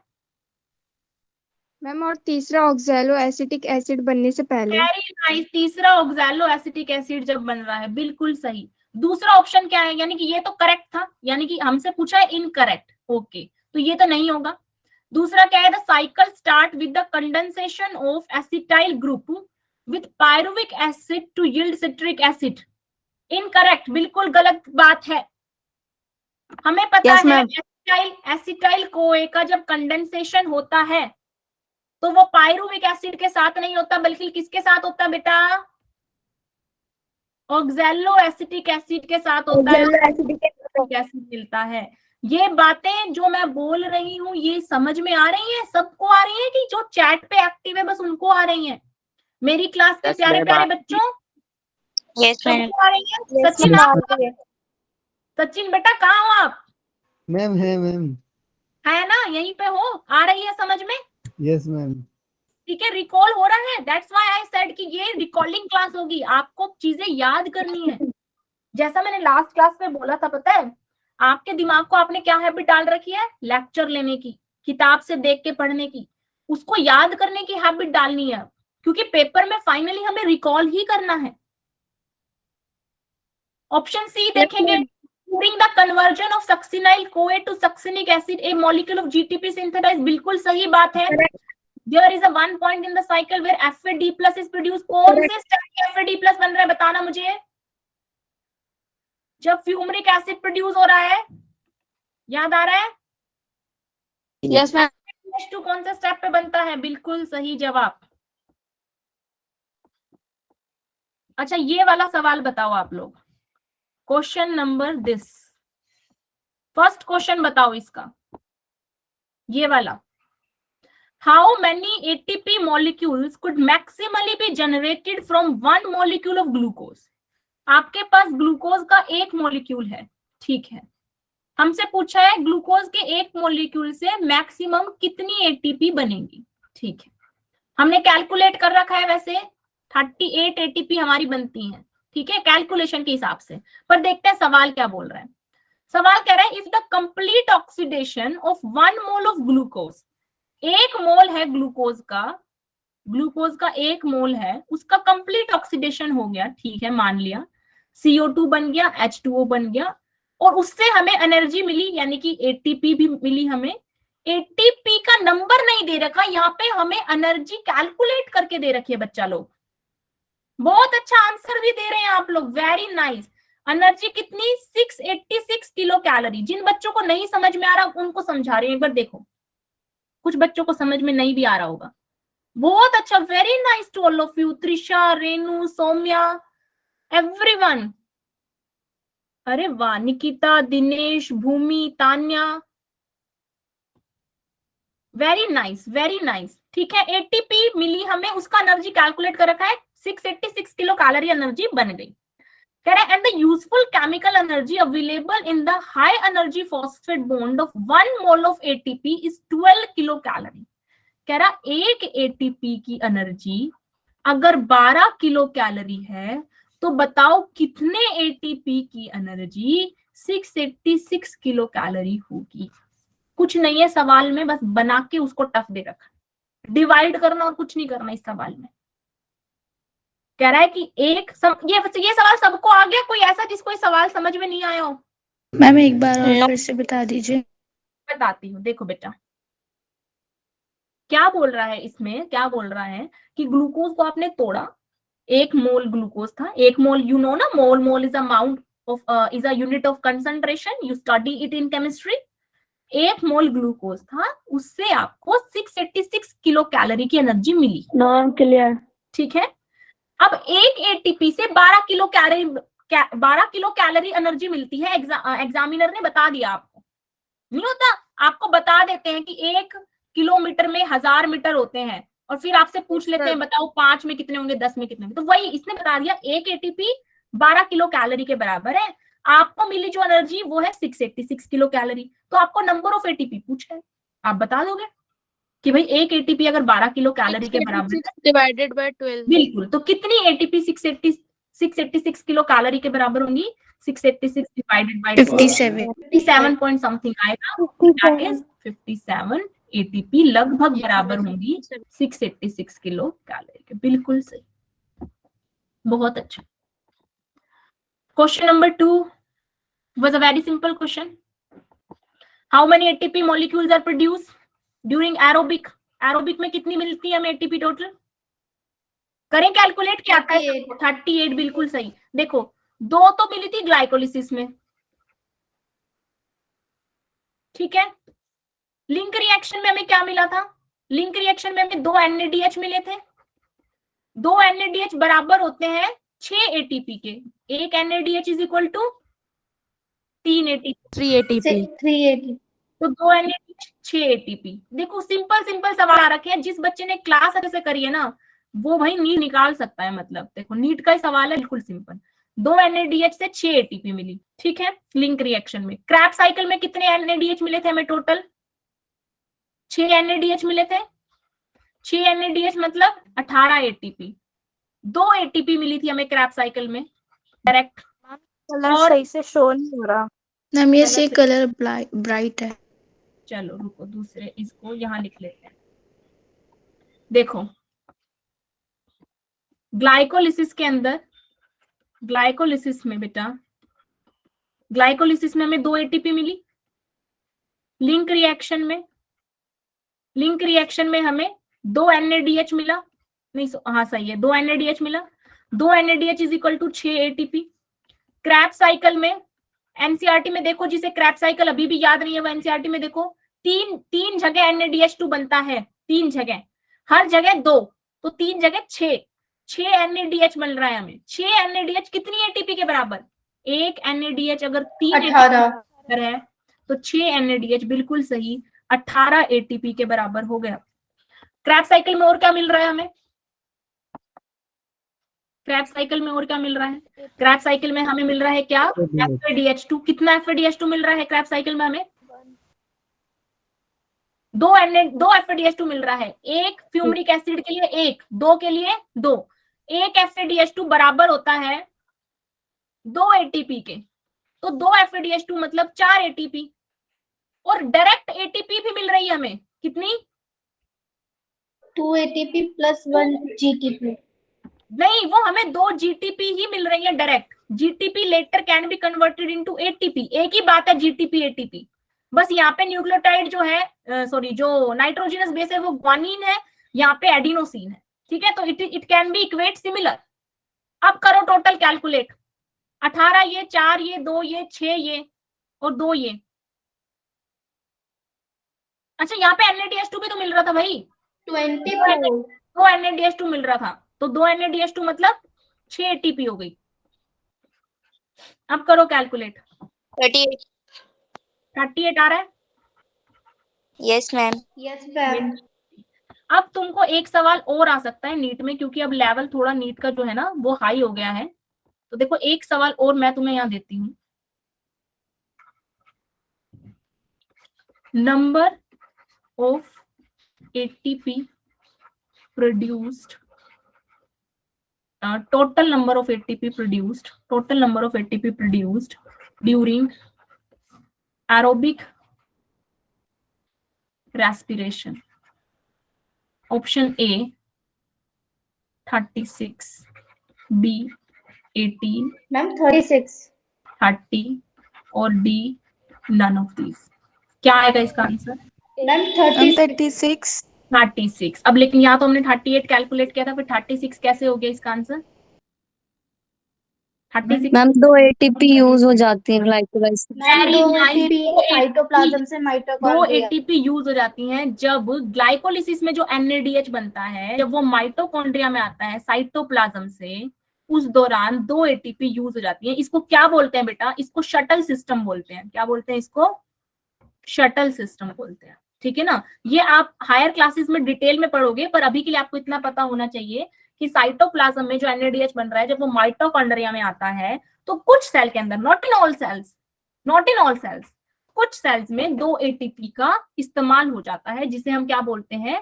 शटल सिस्टम बोलते हैं। ठीक है? तो उस केस में ATP 38 की जगह कितनी बनती है? 36 बनती है। क्लियर है? मैम एक बार रिपीट कर दीजिए, Yes, ma'am. कर देंगी मैम, क्योंकि आपकी आवाज ब्रेक हो रही थी। ओके, दोबारा से रिपीट कर देते। मैं क्या बोल रही हूँ, एरोबिक रेस्पिरेशन में हमें 38 ATP मिलती है। हमने कैलकुलेट करके देख लिया, बिल्कुल ठीक है। लेकिन कुछ केसेस के अंदर NADH, जो ग्लाइकोलिसिस में NADH नहीं बनता, ग्लाइकोलिसिस Yes. में NADH बनता है, वो साइटोप्लाज्म में बन रहा है, और बाद में उस NADH को ETS में जाना है, तभी तो वो NADH से ATP बनेगी। तो ETS तो माइटोकॉन्ड्रिया में हो रहा है, यानी कि उसे साइटोप्लाज्म से माइटोकॉन्ड्रिया में जाना पड़ेगा, है ना? उसे साइटोप्लाज्म Yes, ma'am. माइटोकॉन्ड्रिया में जाना पड़ेगा। हाँ जी मनोज, यू कैन लीव। ठीक है, ओके बेटा, बाय मनोज। उसे साइटोप्लाज्म से माइटोकॉन्ड्रिया में जाना पड़ेगा। ड्यूरिंग दैट जो ट्रांसपोर्टर्स होते हैं, जो उसे लेके जाते हैं, कुछ सेल में वहां पे 2 ATP का यूज हो जाता है। कि ट्रांसपोर्टर अगर ऐसा है जो बोले कि भाई मैं तो तेरे को तभी लेके जाऊंगा जब तू मेरे को 2 ATP यूज करने देगा, 2 मतलब कुछ खर्चा करने देगा ATP का, तो वहां पे ATP खर्च होती है, ATP यूज होती है to transport that NADH into mitochondria. इसलिए टोटल जो ATP बनी थी ग्लूकोज के टूटने से, उसमें 2 ATP आप माइनस कर दो, क्योंकि 2 ATP खर्च हो गई। कब खर्च हो गई? जब NADH को अंदर पहुंचाना है माइटोकॉन्ड्रिया के। इट्स जस्ट लाइक आपने कि कैब करी है और कैब वाले को पैसा दिया है आपको यहां से वहां लेके जाने का। सेम NADH जो है वो साइटोप्लाज्म से माइटोकॉन्ड्रिया तक जाने की कीमत चुकाता है, तो 2 ATP खर्च होती है। ठीक है रोशन, क्लियर है? Yes, ma'am. All Yes, clear. ma'am. All clear, very nice. ठीक है भाई, तो आज हमने देखो कितने सारे क्वेश्चन किए, और क्वेश्चंस के थ्रू हमने कितना चैप्टर रिवाइज कर लिया। अदरवाइज हमारा चैप्टर कभी रिवाइज नहीं हो सकता। This is the beauty of the questions, right? Yes, कोई ma'am. भी डाउट है तो पूछ लीजिए। मैम अगर ऑप्शन में 36 और 38 दोनों हो तो फिर क्या टिक करेंगे? नहीं, फिर वो आपको ऑप्शन देगा, या तो वो क्वेश्चन में शटल सिस्टम लिख के देगा कि शटल सिस्टम में बताओ, अगर शटल सिस्टम लग रहा है उस दौरान कितनी ATP प्रोड्यूस होगी, या तो वो ऐसे क्वेश्चन में लिख के देगा, तब आप 36 पे टिक करोगे। ऐसा नहीं है कि आपसे डायरेक्ट कुछ लिखा नहीं और 36 और 38 दोनों ऑप्शन दे दिए। ठीक है? या फिर वो ऐसे मैम ऐसे भी आ सकता है ना क्वेश्चन कि पहले वो पूछे टोटल ATP कितनी होती है, फिर शटल स्टॉक होने के बाद हमारी कितनी ATP होती है, ऐसे भी हो सकती कि है। 2 ऑप्शंस बताओ कोई। बिल्कुल, और एक बच्ची जैसे भी बोल रही 36 और 38 अगर दोनों ऑप्शन दे दें, तो बेटा अगर ऐसे ऑप्शन आएंगे भी ना, तो फिर वो ऐसा कोई ऑप्शन देगा कि A और B दोनों हो सकते हैं, क्योंकि दोनों पॉसिबिलिटीज हैं। ठीक है? ऐसा नहीं है कि आपको सख्ती से पूछेगा बिना कुछ दिए कि बताओ क्या। और अगर फिर भी फुटी किस्मत ऐसी हुई, मान लो क्वेश्चन आ गया और आपसे से पूछ लिया, देन यू विल टिक 38। ठीक है? क्योंकि बाय कैलकुलेशन हमारा 38 होता है। डन है? Yes, ma'am. Yes, ma'am. दो ट्रांसपोर्टेशन और ऑल क्लियर। चलो मैं आप लोगों का चैट बॉक्स में लिख दो कोई डाउट है तो। मैं आई एम रीडिंग हाँ your ma'am. Transportation of pyruvic acid में अगर नीट में बाय कोई मैम। क्वेश्चन गलत आ जाता है तो मैम इसका क्या होता है? एक मिनट नाइस डे। एक मिनट ओके बेटा थैंक यू। एक मिनट बच्चा, एक कृष्णा बच्चा है, उसने सवाल पूछा है transportation of the pyruvic acid में 2 एटीपी यूटिलाइज होंगे ना? ट्रांसपोर्टेशन ऑफ पायरुविक एसिड में एटीपी यूटिलाइज नहीं होता।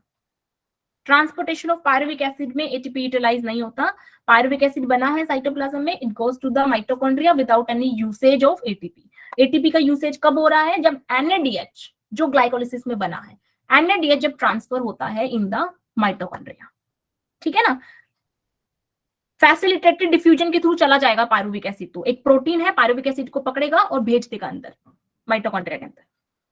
अब पूछो कोई और बच्चा। बेटा क्लियर हुआ Krishna? Yes Charu you can. Transport system बता दीजिए। मैम अगर नीट में कोई क्वेश्चन गलत आ जाता है तो उसका क्या होता है? अभी बताती हूँ, पहले वो लड़की जो डाउट पूछे ट्रांसपोर्टेशन क्या पूछ रहे हो बेटा, दोबारा रिपीट करो या फिर चैट बॉक्स में लिखो। ETS electron transport electron system. Transport system. Electron transport system में क्या है बेटा? ये आपका माइटोकॉन्ड्रिया है, ये आपका माइटोकॉन्ड्रिया है, ठीक है। ये माइटोकॉन्ड्रिया डबल मेम्ब्रेन है, ठीक है। अब यहाँ पे मेम्ब्रेन में क्या लगे हैं बेटा? कॉम्प्लेक्स लगे हैं, कॉम्प्लेक्स 1, फिर लगा है कॉम्प्लेक्स 2, कॉम्प्लेक्स 3, कॉम्प्लेक्स 4 और कॉम्प्लेक्स 5। जो कॉम्प्लेक्स 5 है ना बेटा, ये जो कॉम्प्लेक्स 5 है इसका नाम है एटीपी सिंथेज, बोले तो मोटू। एटीपी सिंथेज बोले तो मोटू, ठीक है। होता क्या है बेटा? होता क्या है, यहाँ पे मैट्रिक्स के अंदर क्या प्रेजेंट है? मैट्रिक्स के अंदर बहुत सारे NADH+ हैं, FADH2 है, ये सब चीजें हैं मैट्रिक्स के अंदर। अब इन चीजों को, ये NADH2 को, FADH2 को एटीपी बनाना है, तो यहाँ पे बैठे हैं एटीपी बनाने वाले बंदे, एटीपी बनाने वाले बंदे। कॉम्प्लेक्स 1 का नाम है NADH2 डिहाइड्रोजिनेज, तो ये NADH2 को रिड्यूस करेगा। डी माने रिमूवल, हाइड्रो मतलब हाइड्रोजन का रिमूवल। NADH2 में से H2 निकाल देगा, हाइड्रोजन निकाल देगा, तो क्या बचेगा बेटा? NADH2 में अगर H2 निकाल दूंगी तो क्या मिलेगा मेरे को? NAD+ मिलेगा, NAD+ मिलेगा, ठीक है। अब जो H+ निकाल दिया, वो H+ कहाँ भर जाता है बेटा? ये मेम्ब्रेन के बीच में जो स्पेस आप देख रहे हो ना, यहाँ H+ भर जाता है, मेम्ब्रेन के बीच में जो स्पेस है। इस फिगर को अगर क्लैरिफाई करके बनाएंगे ना तो ये थोड़ा सा लंबा चौड़ा फिगर बनेगा। इसका नाम मोटू क्यों है? इसका नाम मोटू क्यों है? ये पुराने बच्चों को तो पता होगा, जो बच्चे मेरे से पढ़े हुए हैं, जो नहीं पढ़े हुए उनको नहीं पता होगा। देखो होता क्या है, ये माइटोकॉन्ड्रिया की 2 मेम्ब्रेन है, ये इनर मेम्ब्रेन है, आउटर मेम्ब्रेन है, ठीक है। तो इनर मेम्ब्रेन में ऐसे कॉम्प्लेक्स लगे हुए हैं 1 2 3 4 और ये 5, ठीक है। ये 5th कॉम्प्लेक्स ये है। इसका नाम मोटू इसलिए है, इसे मोटू इसलिए बोलते हैं क्योंकि कार्टून वाला जो मोटू है उसको एनर्जी मिलती है समोसे से, ठीक है। और हमारे इस मोटू को एनर्जी मिलती है, ये एटीपी सिंथेज है वैसे इसका नाम, अपन इसको निकनेम मोटू बोलते हैं। इसको एनर्जी मिलती है प्रोटॉन से, H+ से। H+ इसके लिए समोसा है। जैसे ही समोसा इसके अंदर जाएगा ना, ये घड़ एटीपी बना देता है। तो मकसद यही है बस, यहाँ पे ढेर सारे H+ इकट्ठे करने हैं। अभी H+ आते कहाँ से हैं? यहाँ पे यहाँ मैट्रिक्स में पड़े हुए हैं NADH+, FADH+, FADH2+, ठीक है ना, ये पड़े हुए हैं। यहाँ पे कॉम्प्लेक्स 1 है NADH2 डिहाइड्रोजनेट, डी बोले तो रिमूवल, हाइड्रो मतलब हाइड्रोजन का रिमूवल, तो ये इसके पास जाएगा, ये इसमें से हाइड्रोजन निकाल के यहाँ फेंक देगा H+ आयन।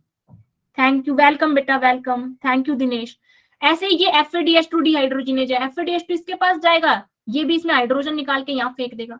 तो ऐसे यहाँ पे हाइड्रोजन इकट्ठे हो जाते हैं, फिर ये हाइड्रोजन गड़गड़ इसमें से पास होते हैं, इस मोटू में से, और जब इसमें से पास होते हैं तो बेटा ये एटीपी बनाता है।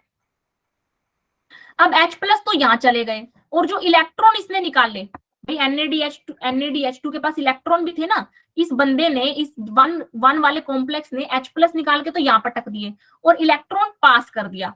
इलेक्ट्रॉन बेटा कॉम्प्लेक्स 1 से 2, 2 से 3, 3 से 4 पास होते रहते हैं।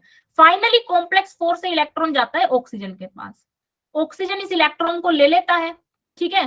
प्लस मैट्रिक्स में कुछ H+ पड़े हैं, वो मैट्रिक्स में नहीं, ये जो H+ यहाँ से पास होके आए हैं ना, ये H+ यहाँ से पास होके मैट्रिक्स में आ जाते हैं, फिर ये H+ और चले जाते हैं इस ऑक्सीजन के पास। तो ऑक्सीजन एक तरफ से इलेक्ट्रॉन, एक तरफ से H+ यानी प्रोटॉन लेके और वाटर बना देता है। ऐसे ये प्रोसेस चलती है। इसलिए इन कॉम्प्लेक्स को हम इलेक्ट्रॉन कैरियर्स बोलते हैं, क्योंकि ये इलेक्ट्रॉन कैरी कर रहे हैं। 1 वाले ने इलेक्ट्रॉन कैरी किया, फिर 2 ने इलेक्ट्रॉन कैरी किया, फिर पास कर दिया 3 को, फिर 3 से पास कर दिया 4 को। बीच बीच में कुछ मूवेबल बॉल्स हैं जिसे यूबिक्विनोल और साइटोक्रोम सी अपन बोल रहे हैं, ये हिल डुल सकते हैं। कॉम्प्लेक्स 1 2 3 4 हिल डुल नहीं सकते, ये फिक्स है।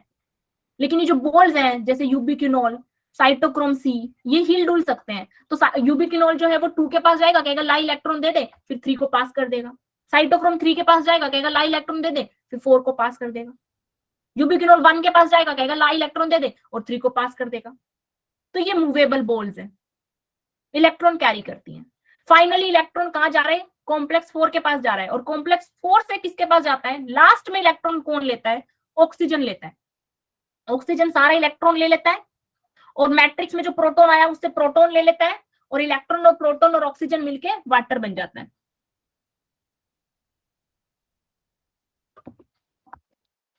क्लियर है? किस बच्चे ने एटीपी पूछा था? Yes ma'am.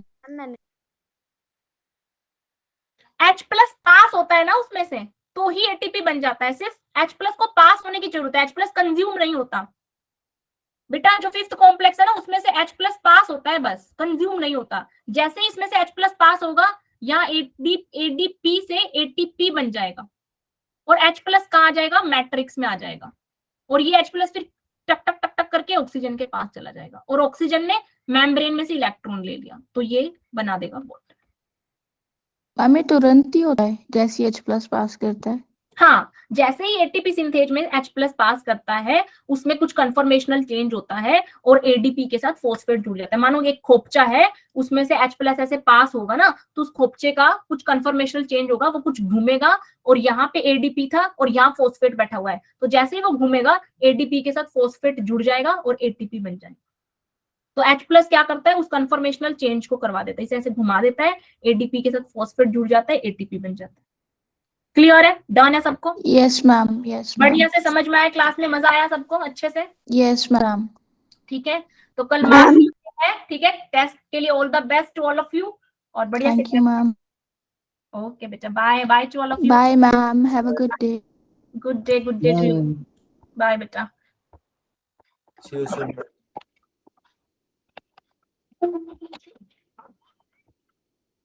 Bye bye bye to all of you.